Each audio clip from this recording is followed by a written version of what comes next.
Quite often when I'm making a selection with, say, the rectangular marquee set on normal, I'll drag out a selection and almost get it right.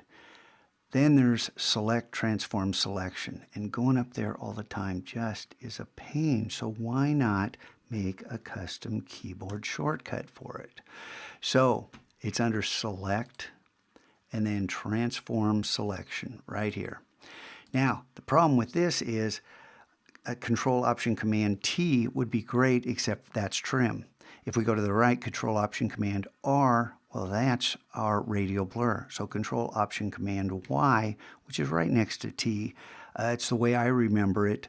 And the only way to remember it is to use this all the time. Go ahead and accept that and save it as we normally do.